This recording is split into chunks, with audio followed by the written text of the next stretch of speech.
York Times on Tuesday. It's good. It's the science section. You should read it, if no other day, read it on Tuesday. Good pieces in psychology, education, and science. And yesterday he was dealing with superconductivity, which represents a tremendous change in technology. And there's a heated rivalry between nations over who is going to build these metals that they can be virtually non-resistant to resistant to an electrical current at room temperature. It has vital implications. But as I read through the article, of course, I see all of these Woos and Lees and Hungs and all these other kind of people at Houston University, Cal, so forth and so forth. What is going on here? You see a situation where these people now have not become so-called liberal lately and started hiring a lot of Asians because they love them, but they are hiring them because if the hiring them will keep them in the running technologically, then they will hire them for that purpose. You see, and so some of you will get hired because of your brain, but the ultimate constant is going to remain the same, to maintain the technological edge over African peoples and to maintain dominance over African people. So even as you're integrated into the system because of your great brilliance, still recognize ultimately the game is that your brilliance will be used against your own people. So now we're going to educate these Koreans and we're going to educate these Asians for what? To maintain the technological edge over whom? The Asians themselves. You see, so even the hiring of black people and African people, the integration of black people into the economic so-called system and so forth is still there to maintain the economic constant. And this ultimate outcome will be to maintain the dominance of Europeans. And so when you're getting educated, then you must do that. Now, I'll show later on here how you see this kind of thing is set up. Note that the plan is this. See, and some of us, we've gotten through, and some of us are fed into individualism, you see, by saying, well, I got here back then of hard work, and my parents were down to the school every day to see that I was in school and so forth, and if all the other black families would do this, no, that's a mythology. That's total mythology. We educate a few of you to justify the mythology of individualism. You become the prime example that's going to be projected before the black people say, well, see, through hard work and all for how this Negro made it. And you didn't make it because you didn't have it. Nonsense. Purely nonsense. But that is a part of the game too. And when you're being educated, watch that, because this is the setup, you see. And if you don't watch it, you'll come to believe it yourself. And I run into students already who have this belief, you see. But this system is set up in such a way that it will educate a few. It will brain drain a few, but the vast majority will get shoveled out of the system at the lower end. But but the shoveling out will say it is the result of some kind of deficiency within their personality. And when the people believe that, then they will believe more deeply in individualism. When, as I showed you earlier, the system at its restricted economic state could not afford to educate large numbers of them anyway. But it gets away with this kind of excuse, you see. And so there's a reversal here that is used, and therefore it's in the interest of the nation, in order to maintain its economic power, to educate a few and to keep the rest out. So don't be used. The other constant that must be kept, and that is the constant of definition. I can't get across this idea, I don't know why, I try to get it across how important it is to have the power to define. When you let another people have the power of definition, you're letting them have the power of creation. You see in the mythological Bible, the world being created in terms of images and words. Let there be light, let there be this, and there was this.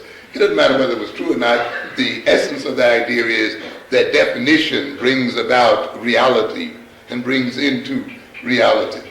The ability to define is to a good extent the ability to say what is real and unreal.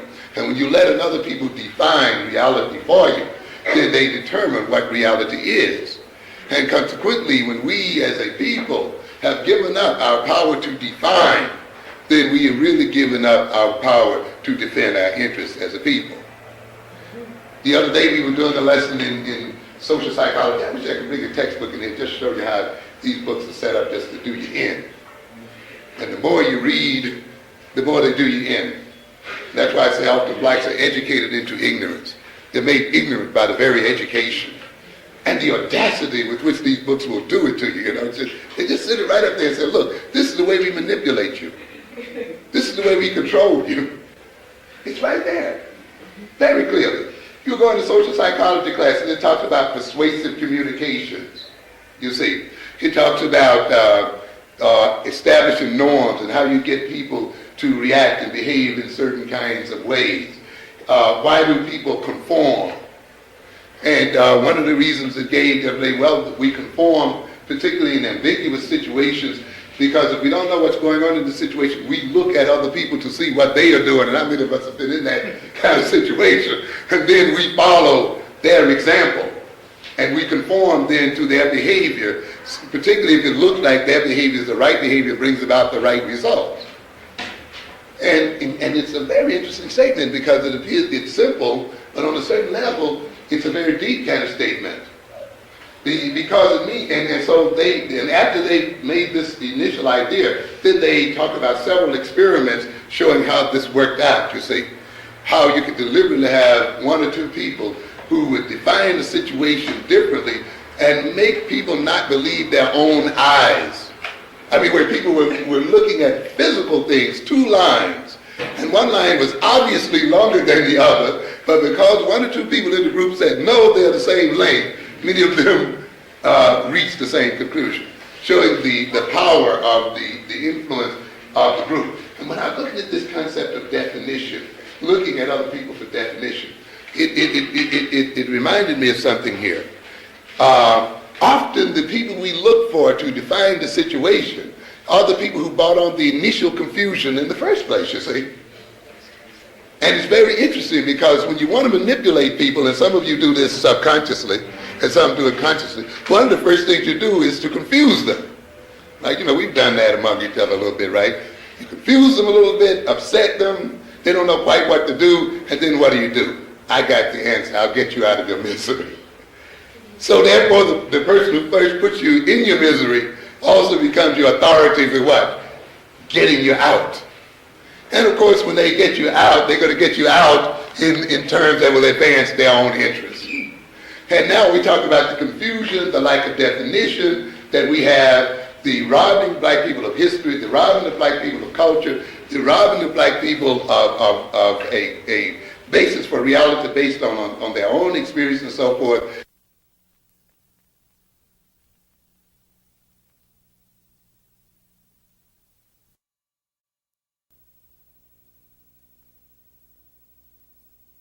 You see? In other words, ladies and gentlemen, a typical thing happens. We end up believing the people who lie to us most. And watching, you see this in personal behavior as well as group behavior. The very group that has lied to you, has rewritten your history, has enslaved your parents, has eaten you up economically in every other kind of way, is the very group you go to validate reality. And to validate what is real. And to validate what is true. And you're foolish enough to think that they are the ultimate validators of what is real. And you're foolish enough to think that they are going to give you a definition that's going to get you out of your misery. And that's why we rush to their schools. And rush to sit under their feet. And rush to, and where the greatest liars of all sit, that's the places we want to go first. And where the highest liars are, those are the degrees we're most proud of. And you write these papers and they make you quote these liars. Oh, you don't have enough references here. Fill the liars. But then if you go and get your own people or somebody you can't have believe them because they are not accepted by the establishment or something like that, and the references that are related to your own, you're scared to put them in because, you know, the liars don't recognize us. You see? And you'll see this reversal going on all the time. You see, where the confuser also becomes the authority. In fact, they confuse you first so that they can become the authority. You see, and it's set up and built up that way. And consequently, you'll see us there going back to our original confusers. People who are defining things. And when people define things, and ultimately when you define, you end up serving the definition. You end up becoming the definition. When a white man calls a black man boy, he's not only calling him a name, he is creating a boy. The very calling of the name is a part of the creation. Because when he calls him boy, he relates to him as a boy. And as he relates to him as a boy, he begins to create a boy. And as the black man relates to the white man in terms of that definition, he habituates to that definition and ultimately comes to serve that definition. So consequently, you cannot let, and yet we have not removed since slavery time and the power of the European to define reality. And when you read these books, if you're not careful, and yet you spend most of your time watching in this college, what? Learning what? Their definitions, memorizing them, committing them to your head and to your heart. And you wonder why you can't get out of the trouble that you're in. You see, you can't have to get out of it. You've got to be able to step outside of the whole thing and have a whole nother foundation for looking at what's going on. You can't let your master give you the definition and then give you the critique of the definition because they're still with what? They're still within the same thing. So whether you are learning to critically analyze literature, you're still critically analyzing it within the context of the Eurocentric tradition. So you still have not escaped. You see, ultimately you have to step out of the whole critical thing and the whole other thing and use a whole other foundation. Otherwise, you're going to be defined in a way that adds to. That has not changed. Definition has not changed. And to a degree, the more you educate a black man in these institutions, and the more black people accept these definitions, the more they will stay within the confines of the definition. And therefore, there's no escape through education. The other thing, domain of discourse. What we call the domain of discourse. By that we mean, who chooses what it is important to talk about? What is news? That which comes on 7 o'clock in the evening? What is news? You ever thought about that? Who defines news? That's the domain of discourse. You got a group of guys and whoever that sits back every evening and say, this is news. Okay? And a lot of people, and they define it what we write in our news. The New York Times is the newspaper of record. Right? What comes on CBS, ABC is what? News. If it doesn't come on there, then it's not what? It's not news. This is a control of the domain of discourse. What do you talk about when you come to these classrooms?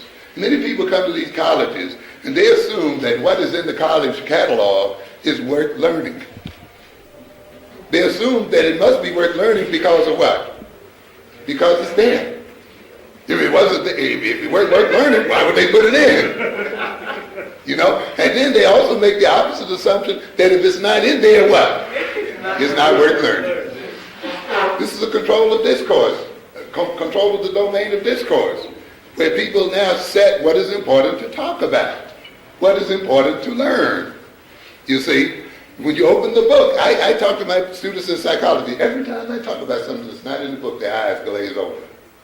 They put their brain into neutral and wait until I get back to psychology. You know, I tell them I'm always talking psychology. In fact, when I'm talking to you about something that's not in the book, I'm talking about that is the most important thing I'm talking about that day, at that moment. However, because you have accepted this book as the definer of what psychology is, you see, you're going to see what I talk about as being unimportant. And of course, what I'm talking about is how that psychology can be used for our advancement. I see students even get uncomfortable when I get in it. I talk to mixed classes, and you can see the blacks and the whites all are twisting and turning. Because, they're suffering anxiety. Isn't it amazing, though? You can talk about the Holocaust, you can talk about all of this all day, no problems. But if you talk about slavery, if you bring up anything to do with black people, often both black and white students are terribly uncomfortable. They feel as if now they're being imposed upon. But what good is psychology to you if you can't use it in your own interest to understand yourself? What kind of course is it that you take that is of no value to you as a people and ultimately is not of any value to you as an individual? And how can it be of the value to you if you don't discuss and look at how it can be of value to you, you see? Whether it makes you uncomfortable or not. But often, you see, what we've done then is let these other people, and when you go to these schools often, you let the other people determine what it is that's important to talk about, and consequently then, they are certainly going to list all of the courses and knowledge and information that is relevant to their own advancement and relevant to maintaining their own dominance. And when you make the assumption then that if it's not in the book, it is not worth learning, you're going to see everything that's related to you, you're going to perceive is not worth learning. And therefore, the more educated you become, the more really ignorant you will become of things that are really important to your own advancement.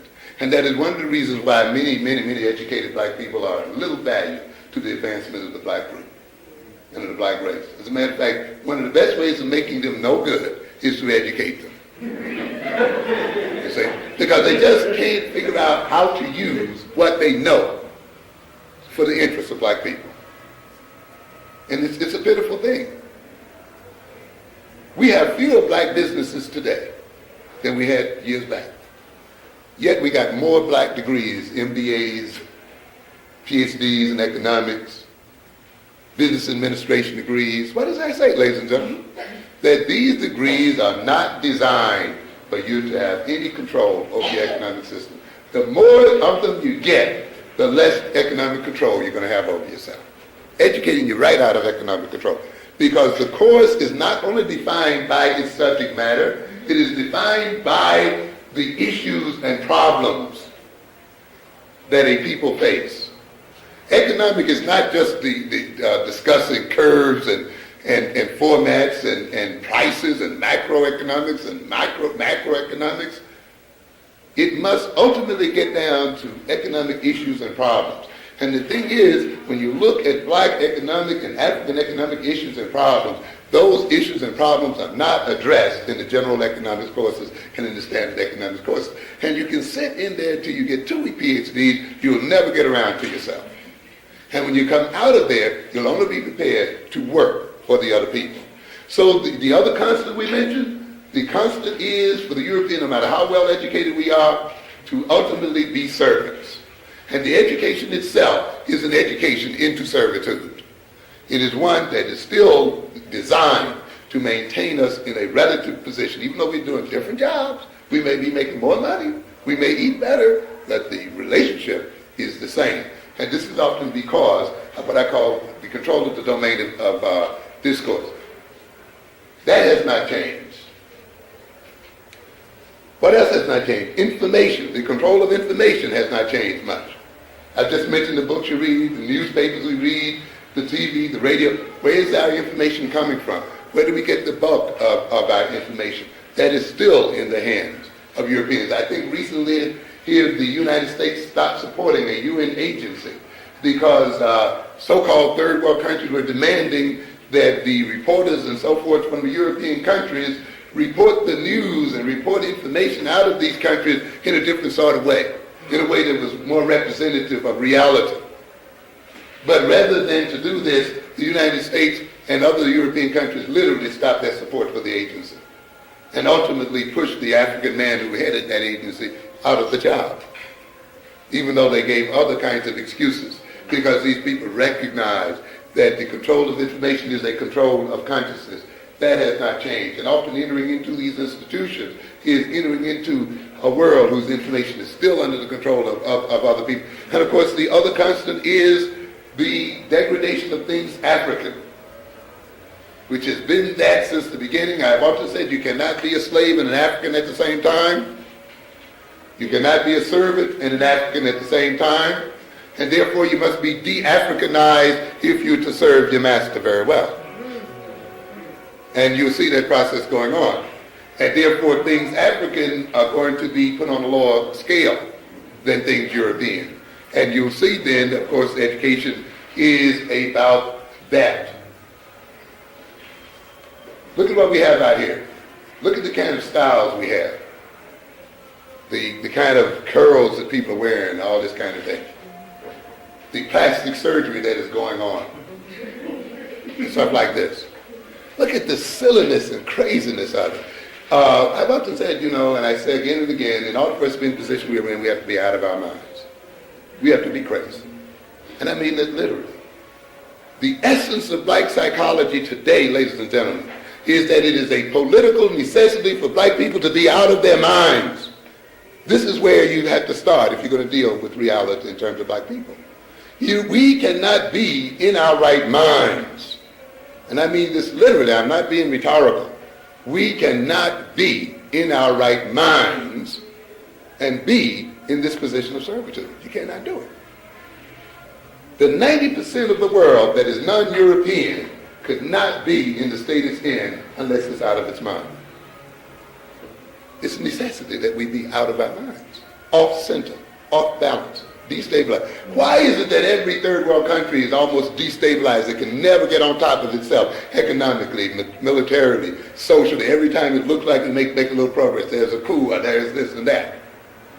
Because the ultimate thing in international politics is the destabilization of your enemies. If you destabilize the government, you ultimately destabilize the institutions of the society. If you destabilize the institutions of the society, you destabilize individuals. What happens politically in the broad culture represents itself as psychopathology in the individual himself. Individual madness is a reflection of societal madness ultimately, because societal madness works itself through ultimately to the individual. And so a destabilization of African countries and nations ultimately equals a destabilization of the individual African personality itself. And if destabilization of African nations leads to the maintenance of European power, then the destabilization of the African mind is a part of that whole process, and we have to face that. We've got to be out of our mind. Now, what goes on here? Here's an African man, he's oppressed by a European. And what does the European tell him? Well, I'm oppressing you because you got nappy hair. I'm oppressing you because you got a big nose, and you got big feet, and you got long arms, got big lips and so forth, and if you didn't have all these things, I wouldn't oppress you. This is often the way the victim thinks. Oh, I wouldn't be in this condition if I wasn't black.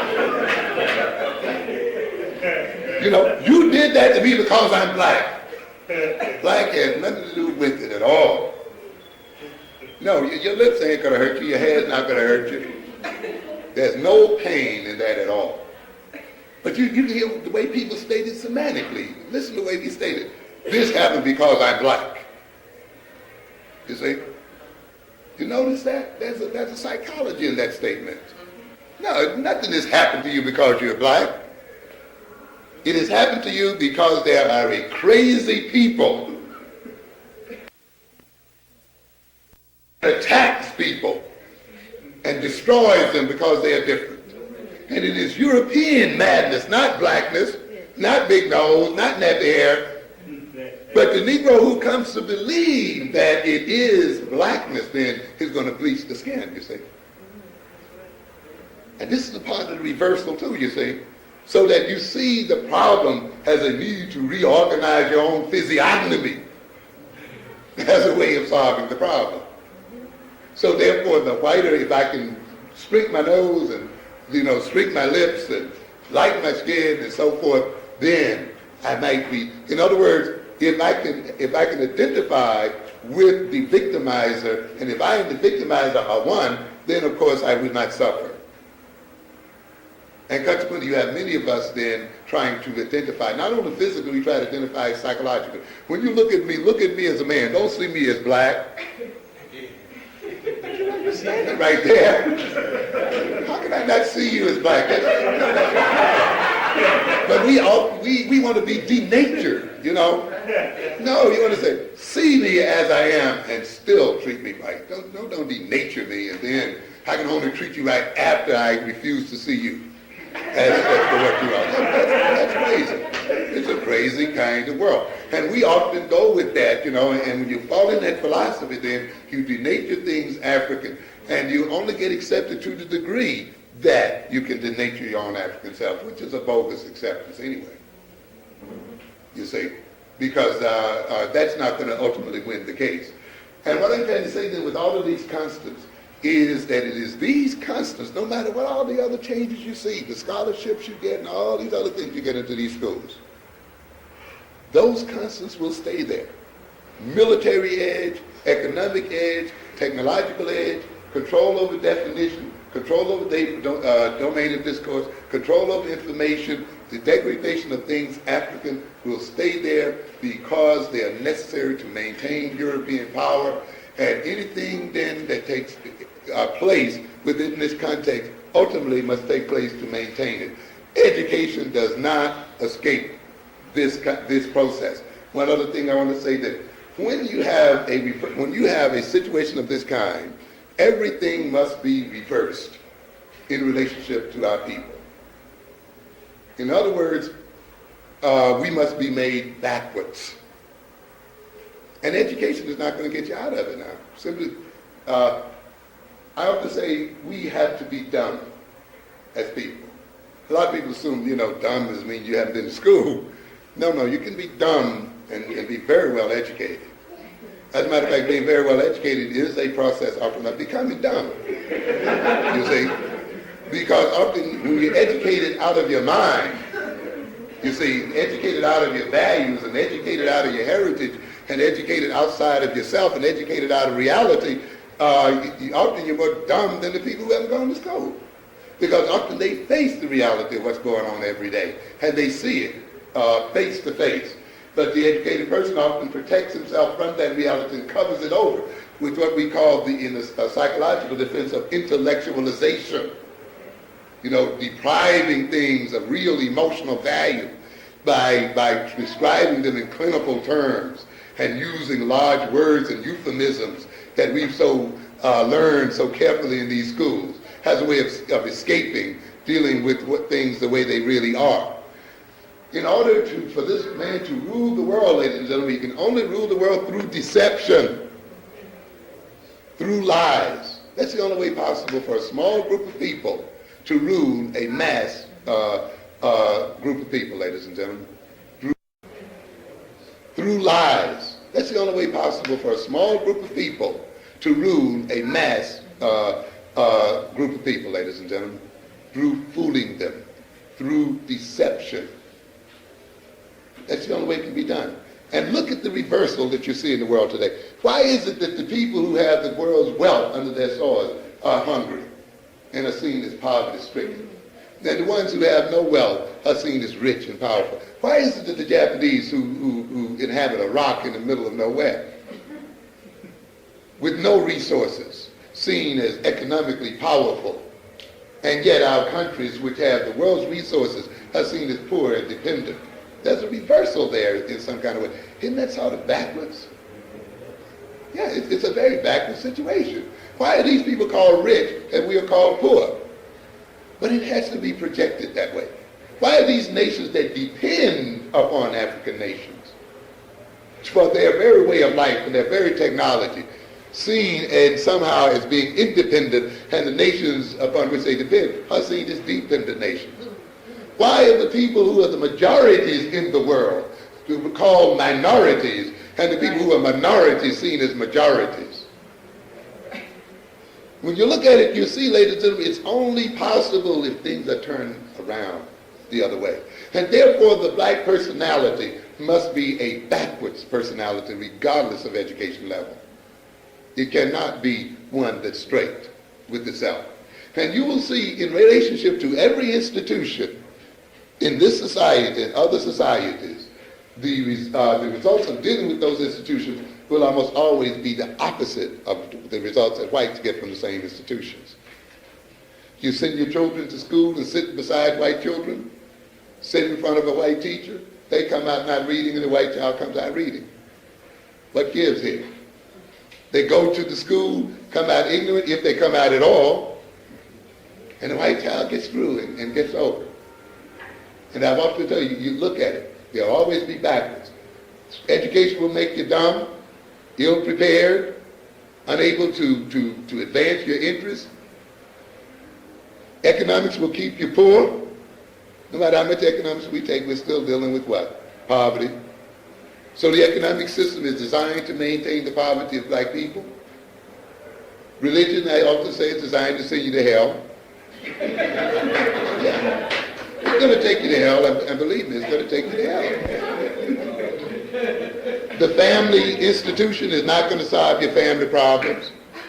You're hollering about teenage pregnancy, you're hollering about the breakup of the black family, but still you're adhering to that Eurocentric model of what a family should be. And even though it's not saving the Europeans, it is also, and is doing far more damage to us as a people, but we still hold on to it. The criminal justice system must dole out what? Injustice? How can this system dole out justice, real justice to black people, and help, and at the same time maintain the dominance of white people over black people? Don't you recognize that that's a contradiction? And yet we are shocked every time some unjust thing happens to our people, or some cop shoots our people down. I told people years ago that when you decide to clear up crime in the black community, you're going to have to fight the cops first. I'm telling you. And believe me, it's going to happen that way. Because their system is based upon the criminality and the criminalizing of the black community. The correction system is based upon a plentiful supply of black males to be processed through it. Too many people make that living off of it. The correction industry, the corrections situation is what? It is a what do we call it? Not an institution, it is an industry in which black males are the raw materials, so that everybody gets a piece of him as he's processed through the system. The cop on the block gets his piece and his reason for being. The judge, the court officer get their piece. The stenographer, everybody eats him up there, including his lawyer. He's going to still send him up. And then the guards up in these little towns where hardly anything up there but white people live off of they make their living in these prisons. They get their piece out of it. And then the social workers and psychologists who are not going to do a damn thing when it's through get their piece out of it. And when they come out, they're more criminal than they were when they went in. And they're processed to what? Again, you see, if you start them out about 13 to 14, you can process them for about 30 years.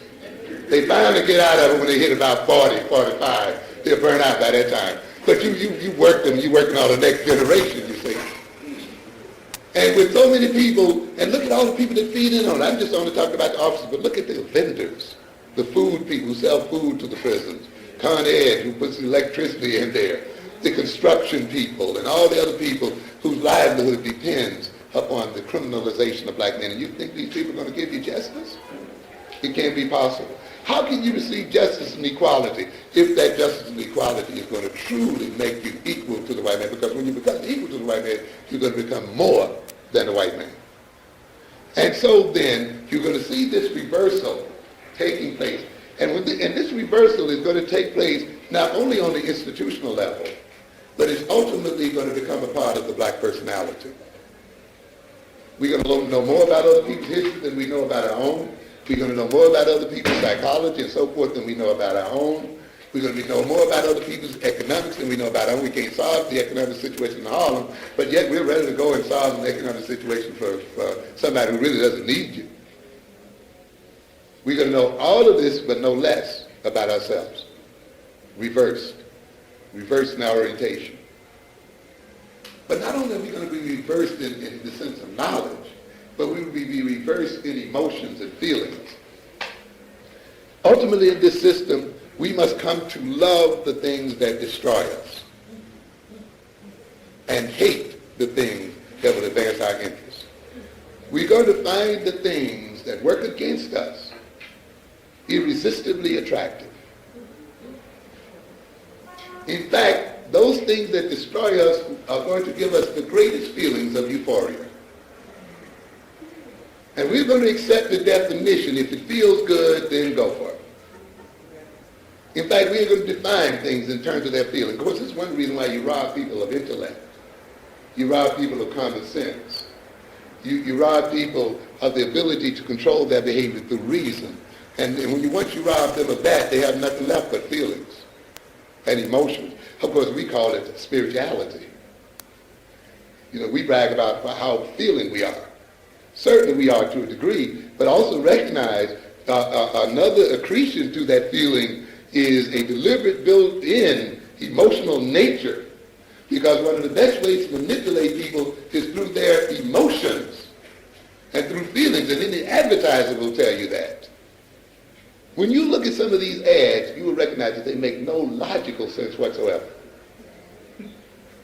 None. When you really listen to them carefully and look at what they're saying, Coke is it. Coke is what?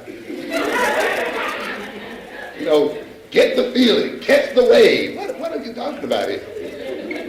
Ambiguous feelings and images projected, you see, so that people can respond in terms of emotions and feelings rather than in terms of intellect. As I indicated to somebody, in order for people to be manipulated, they have to be robbed of their common sense first. And they have to be robbed of the ability to control their behavior through their common sense and through their rationality, so that they can only be open emotionally and through feelings. And then they will define things and their relationship to things in terms of feelings. So if it makes me feel good, then it's good for me. Okay. So we'll find one other thing that happens here. And look what happens here. What relationship is there between smoking and being a man? No, it's not a logical relationship between that at all. But of course, when you make a Marlboro man and a man riding a horse, the whole image is created there. And people make connections, emotional, hedonistic connections between the two. What relationship is there between a woman being free and smoking? You've come a long way, baby. Virginia Slims. Back in 1845, and Mr. Jones caught Miss Jones smoking, and now she can smoke, that's the essence of freedom. Totally illogical, but many people responded to it, didn't they? They got into it because the smoking of a cigarette now is what? Symbolic of what? Of freedom. But note really what is happening here. You are free to become what? Enslaved to a new habit, and you're free to become exposed to what? Cancer. And therefore, to expose oneself to cancer and to become enslaved to a habit that's very difficult to get rid of is what? Symbolic and the essence of freedom. Know the person when they get a nicotine fit. If I don't have my cigarette, I'm going to die. But you're going to die when you get it. But note the reversal, though. The reversal is, I feel good and I feel most alive when I'm consuming that which what? Kills me. And you will see this psychology is going to run through almost everything we do. I hate to read. I get headaches. I get sleepy. I fall asleep over the book. Hate to think. I hate to work. And all of these kinds of things. You see, because what? They don't make me feel good. It's ultimately, as I pointed out before, it's going to even get into your love relationship and lead to the point where you're going to always choose the wrong mate. Because you're going to choose them too in terms of feelings. When I'm near you, chills run up my spine. I just lose my mind. Look at the Psalms, and watch it. Describe what? Love as what? Feelings. Just total feelings. I think about you all the time. My life is not without it's without meaning, without you, baby. I feel secure. This is an adult talking, Take my heart. Treat me gently. All this other kind of stuff. What's going on here? But as I often tell people, if you think love means that you can't do nothing but think about this person all the time, you become obsessed with them all the time, when you're with them, chills run up your spine and all of this. But I said, what difference is that between the love for crack? Same thing. Crack, heroin. When you get a crack habit, it's the same game, isn't it? When you get it, chills run up your spine. You're out of your mind. When you get hooked into it, what? You can't think about nothing but crack. I'll do anything for you, baby. I'll kill, I'll rob for you. You do the same thing for crack. You do the same thing for sneakers. Notice the kids. Same thing for leather coats. Because what? They make you feel good. You think about them all the time. You know, makes you feel like a man. All of these kind of things. This is the kind of game that's played on people you want to manipulate. You rob them of intellect and you rob them of reason and you lead them then with feelings and hedonistic orientations toward the world and you watch them choose always backwards. The black man is not free. He's only free to do the wrong thing. That's the only freedom that you have. But the system is designed in such a way that when you choose the wrong thing, it's going to feel good to you. You see? So consequently, you're going to feel good while you're being destroyed at the same time. And this is the reversal of the system. And notice when I said earlier about this class I was in, as long as I teach them these Eurocentric concepts in the psychology class, the class is very comfortable. No problems, everybody's hooked in. As soon as I talk about how this applies to blackness, as soon as I move from the rat in the box, and how that rat is black people, twisting and turning. Total discomfort. When I told my class yesterday, I said, I'm going to do a lecture over here at Hunter tomorrow. What are you going to talk about? Third world economics? You know? And these are black students, you know, making a joke out of it. You know, and that was the implication here, you know. It's a way of saying, we're uncomfortable when you talk about the third world. We think it's unimportant that you keep raising this issue in the class. You see, we think this, what you're talking about, when you relate this to us, is unimportant. It makes us unhappy that you bring this issue up. Even though I told them when they enter the class, you are not going to be comfortable in here. You're going to be anxiety-ridden in here. Because if you're in a social science course and you're not upset, you are being lied to. The day you're sitting in social science courses, given the state that this world is in, and you're not upset and confronting yourself, you're being lied to. You should be most uncomfortable in these courses because they should force you to look and deal with reality, ladies and gentlemen. And so consequently then, what do we have? People who want to go to courses that make them do what? Feel good.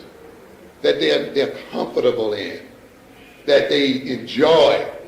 You see. That they find not boring. You see. And often what they define as boring, courses that force them to think and force them to analyze and force them to slow down in their impulsive kind of thinking. Because you see, a lot of us are perseverative in our thinking, you know. Sometimes I'm talking in class and I mention one word and often some student goes with it, you know, all out of the context. Because we are often knee-jerked. We are prepared to respond to words and symbols and just run off with it and forget the whole logic and context of what is being discussed and dealt with, you see. So in this instance, then we have to deal with it. Now, wrap it up here then. The situation then is, we discussed in our class yesterday also conditioning. And it's very interesting because it's so simple. Because it says conditioning, the essence of operant conditioning is that behavior is controlled by its consequences. Very simple statement, but very, very powerful.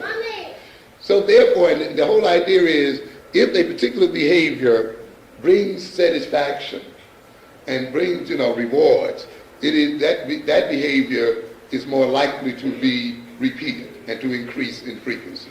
If it, of course, is to bring dissatisfaction and pain and so forth, it is less likely to be. A very simple statement, but a lot of people overlook the simplicity of the statement because it's often these very simple concepts which are really the foundations. You see, the real things in the world cannot be complicated, ladies and gentlemen. I often tell people, the day that I see a religion using a book to get to its God, it's already alienated. Yeah. Yeah, when you got to learn how to read in order to know your God, you're already out of business. Note that the founders of your religion didn't have the Bible. They didn't read any Bibles. Jesus wasn't reading the Bible, and Peter and all those these things came 70 years and 100 years later. Why they even seem as supremely religious, but you now with the book it seems as less than they are. How can they be supremely related to God without a Bible, without a book, and you with the book of seed is disconnected? How can God relate to man in a very basic sort of way if he requires that they read first? Come on. The very essence and principles of the relationship of God must be gotten to much more simply than reading theology and getting degrees in theology, ladies and gentlemen.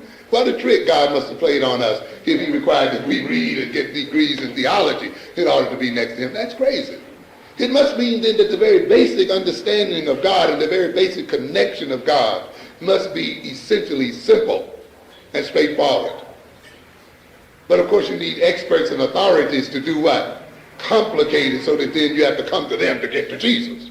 Let me pray for you and then you'll feel better. Why can't I pray for myself?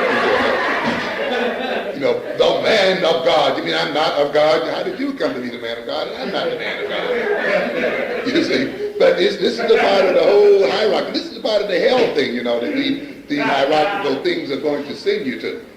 Now, what are we talking about here then in terms of the conditioning situation here? The control of consequences. The essence of power then is the ability to control the consequences of other people's actions. Right? That's the essence of it. If I can determine what is going to happen to you as a result of the way you behave, then that is power. And if then your behavior is to a significant degree controlled by the consequences it brings, and if I can control the consequences it brings, then ultimately I control what? I control your behavior. And if I control your behavior over time, that it becomes habitual. And if it becomes habitual, it becomes a part of your character. It becomes a part of your personality. And so in essence, the ability to control the consequences of somebody else's behavior to a good degree ultimately means the ability to create their personality and to create those people as individuals. And when you see that rat in the Skinner box, that rat is being created. It's unlike any other rat. It's not the original rat. When you pick a rat out and put it in that box and control the conditions under which it lives, control when it's going to get fed, when it's going to get watered, when it's going to get food, and all the other kinds of things, that rat will learn various behaviors that reflect those conditions. We not only live under certain conditions, the conditions live in us. And when you look at this situation, as I tell my, and this is what I'm teaching my students that makes them uncomfortable, you know. And I'm saying, look at your situation. The ghetto is a nigger box.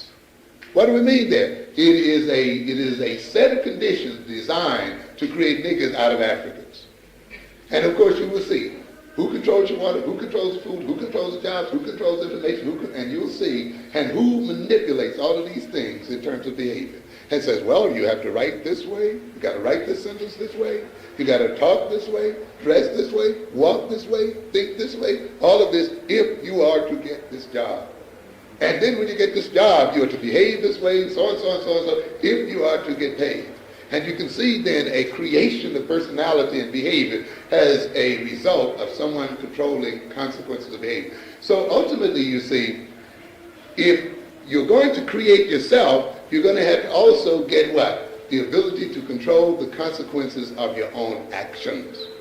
And no matter how well educated you are, if that education does not lead to the end point of getting control of the consequences of our own behavior, it means ultimately then, no matter how well educated we are not going to be able to create ourselves as African people. Thank you very much.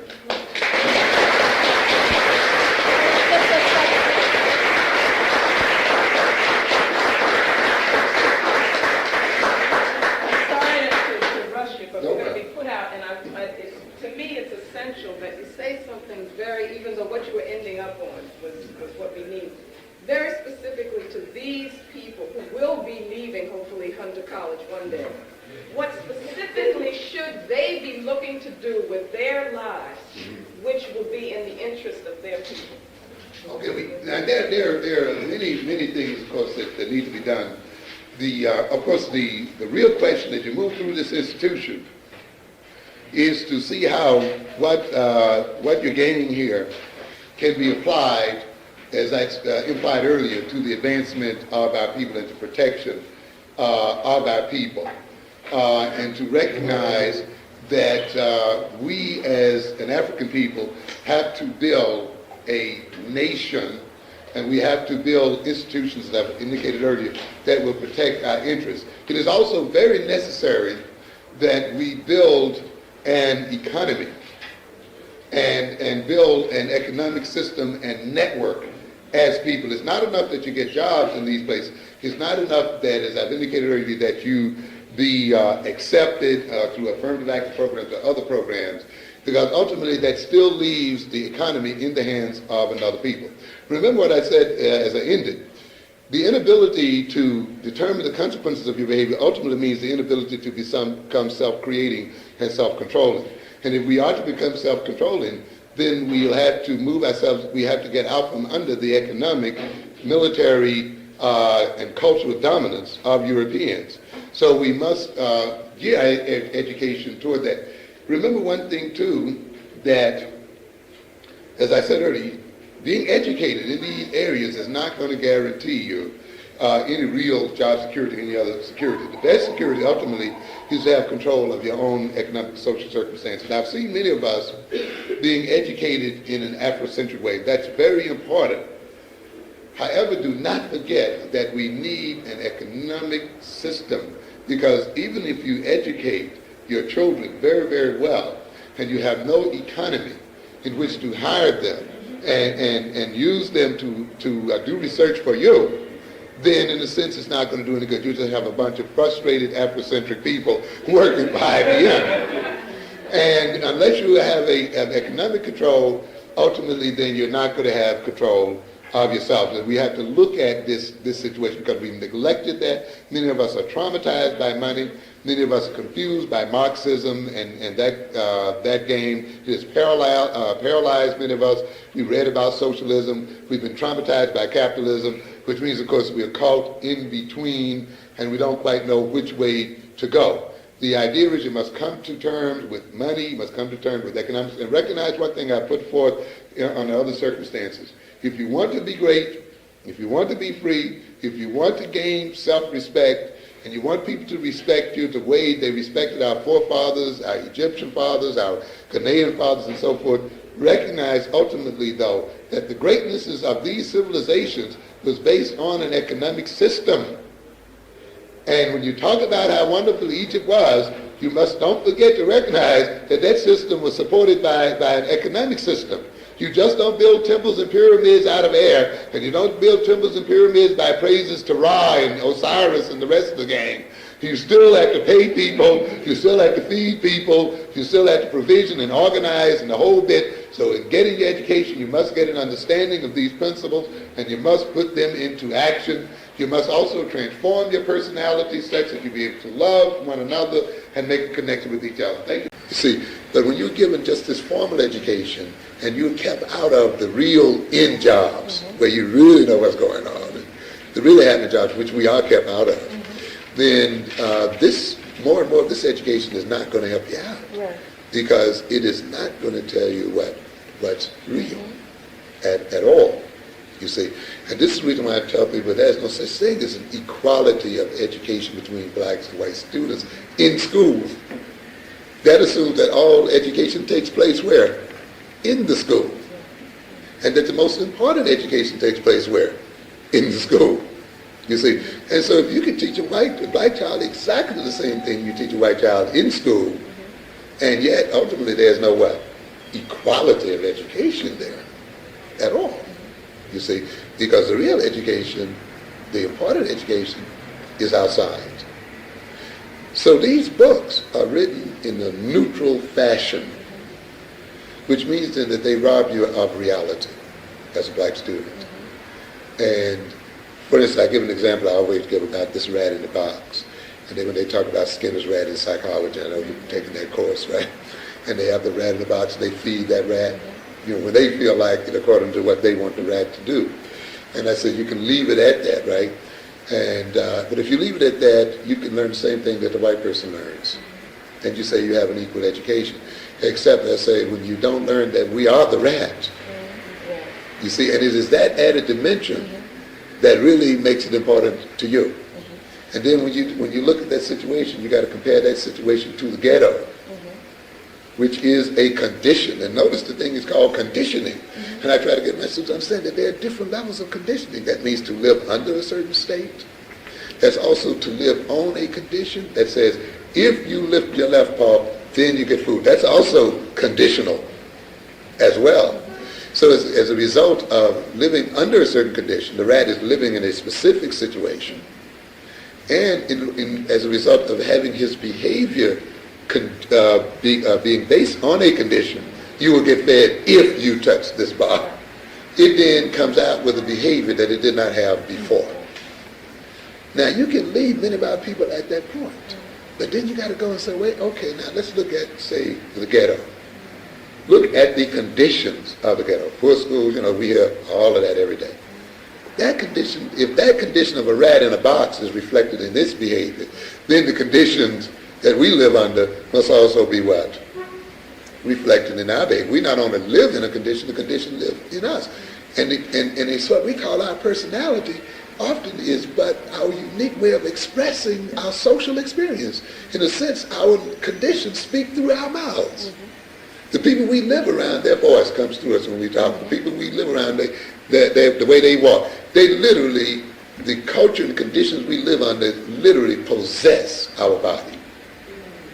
You see, and walks it and talks it, you know what I mean? And we don't realize how very deeply, and to talk about ourselves as being unique individuals, that's a whole other problem there. Mm-hmm. Okay, so what I'm saying then is, you got to then ask yourself, well, now look at this rat and this experiment as a political situation. Why is this experimenter able to do this to this rat? Because there's a power relationship. He has a what? Power to do so. He can tell when that, he can feed that rat when he wants to, he can shock that rat when he wants to, the whole bit. And it's his power to do this that gives him the power then to manipulate and create behavior in that rat. I said, now look at your own behavior. Where did your water come from? Who has control of your water? Who has control of your electricity? Who has control of your gas? Who has control of your food? Who has control of the jobs? And when you look that thing up, and who is going to turn these things on and off, depending on how you behave? You see? Now, if you leave that out in the psych course, you have miseducated black students.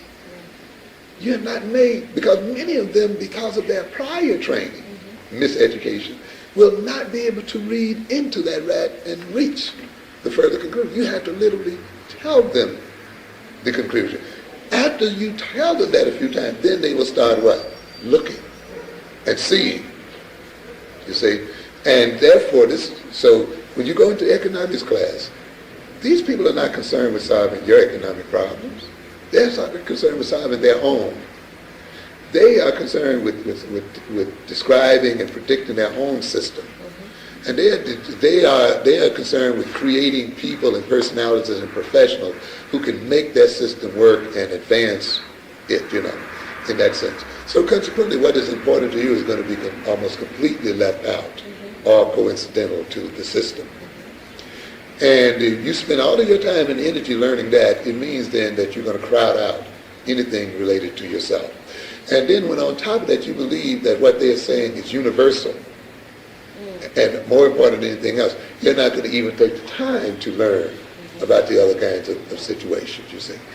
So then, consequently, even though when you come out with the full degree, because of your training and because the training has been designed for their system, you will only be able to use that training often within that system. And when you come outside of that system, even with the best intentions and love you have for your people, you're often going to bungle it and mess it up. You see, and not because you're vicious or mean or greedy. You can feel with love and still mess it up because you're still operating on the wrong foundation of knowledge. You see, and this is the thing. This is why, again, I said earlier, despite all the degrees we get, we still are losing economic control of all of it, the whole bit. And that's because you can get black economists and we're puzzled about how in the heck we can get control of all of it. And yet, if you get them talking about international economics, they can wax all night long. Now, what does that mean for you then? It means that as a student in this school, and in any school, while you read the materials that these people make available to you because it helps you understand their system, and because they're related to you, it's going to help you to a degree to even understand your own. Because to a good degree, what their system is creates what our system is. So you cannot afford to neglect this.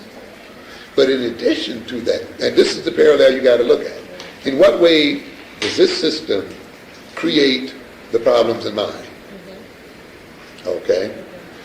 And you have to constantly ask yourself that question. So you have to keep that question in mind. In what way can I apply this piece of information to my situation? In what way does this concept explain or does not explain what I am about? And this is where you begin to, and as you struggle with it, you begin to really build up a knowledge and a foundation of knowledge for yourself.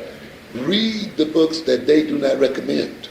You see, that are not put on the reading list. Because often they are not put on the reading list just because by being put on the reading list, getting to know them will undermine what they are about. Because they have a fear of them. You see, that's why I read about the Moonies in psychology. I read the psychology of brainwashing and so forth. Because you see, why are these people frightened of the Moonies? They recognize that when you train people into a basic set of values and make them loyal to something other than this system, they lose control over them. And they want to be the only ones who are able to use brainwashing, you see. And consequently then, brainwashing is going to be given a negative name. The groups that use it will be given a negative image so that you will refuse to read about what they're doing. But that's a very interesting question there that I asked in writing my book. How is it that the Moonies can transform a personality in 2 or 3 weeks? Now that is a very important question to me, because it also says that these people can transform a personality at that time. Then why can't I use the same techniques for what? For transforming what? My people into our interests. You see, but when you let another people keep that kind of reading off the list, and when you let them put a wholesale negative evaluation on it, then that means you will never get the answer to the question that you need to do what you're supposed to do. So don't just stick with the list. Go off the list. Read the unpopular books. Read the leftist literature. You see? Read the other black literature, even though it's not on there. You got to read it. Read it during the summer. This is how you supplement that education.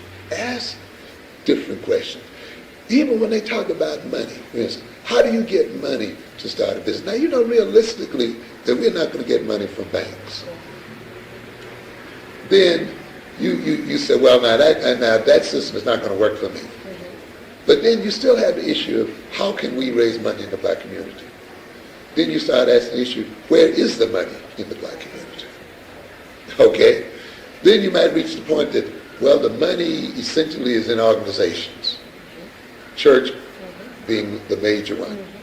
Then it makes you start looking at religion. Should the church only be defined as a religious institution? Can it be defined as an economic institution? You see, you begin to, Definitely. now you're beginning to move into a whole different thing here. And now then, how can the money that's available to the church, that's available to black organizations in various forms, be used and put out in such a way that it can be utilized by the black community, you see? Now, you're still in your course, but you are taking the questions and issues of that course, and by projecting them into your own culture, you're beginning to arrive at the kind of answers you need. Then you can begin to read literature related to it. Also, when you read other materials, read them not just with what they say, read them with your basic questions in mind. For instance, I always recommend this book by Ivan Light. I was mentioning it to some groups out there, where he talks about Father Divine. Now, you can look at Father Divine as a cult leader, but you can also look at these leaders as having an ability to raise money, having an ability to get large sums of money, to build large institutions with those money, churches, to buy apartment buildings with those monies, to open businesses with those monies. And this is what they did now. And now, so your idea is not to read him to condemn him as some occult leader, but to read the psychology of this man and say, how was this man able, contrast to Afro-American age? That leads you back to an old economic system based in Africa. How is it that the Chinese and Japanese are able to accomplish what they accomplish? Now you look at it again in terms of, you notice this what? the social organization between those people in social relationship. This is where you begin to move into knowledge. And on that particular thing, a lot of the economic systems that have been built have been based around religious, like Father Divine, or based around some spiritualism. Right. Do you think there's a foundation upon which an economic system can be based, similar to those, where there is a cooperative effort on the parts of the members involved without that spirituality? Yeah, that's an issue I wrestle with all the time. Can you come outside of that organization? I think you can. But you have to found.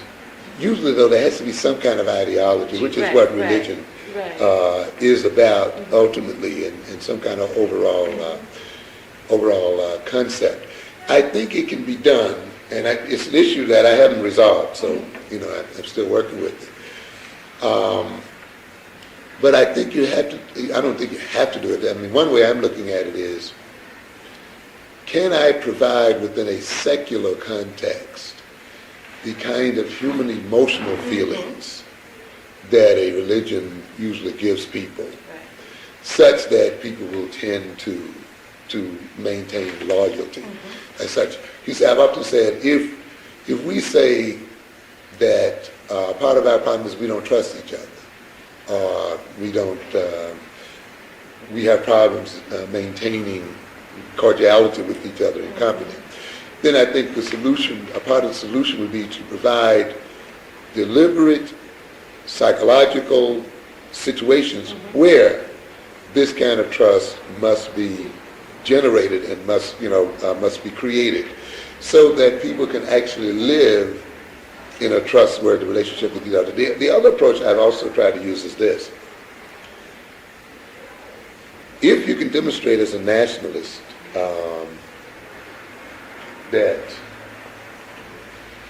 your ideology actually pays off, then people will also follow it. Now, one of the reasons why I founded my business over there, and it's very important that I succeed, I want people to know, when they go in that business, when you come into my business there, you see that it's very African, and you see African images all over it, right? And the thing that I'm trying to demonstrate here is that the making of money and economics does not have to be separated and alienated from the culture. As a matter of fact, they must go together. But the other thing that I'm trying to illustrate is that nationalist ideology does not mean that you're choosing poverty. That it goes ultimately into concrete kinds of things. And so if you can get a group of people who have a very firm ideology, and you begin to really create concrete institutions that demonstrate concrete results, people will then move toward you because they see being with you as being a rewarding experience. And in that instance, you can even create a secular situation. Of course, the other thing to do is to educate your people, you see, in the way you want them to be educated. I'm going to be, in a few weeks, I will start educational programs in there, you see, and we'll begin to then create the kind of people I would like in a secular situation, you see. And so I've suggested often that we train trainers. We should get together, indoctrinate the people into the ideology, build their loyalty through emotional connections and relationships, and this way, and then of course send them out to train and indoctrinate further people. Now, it's a difficult work, but it can be done, and it has to be done.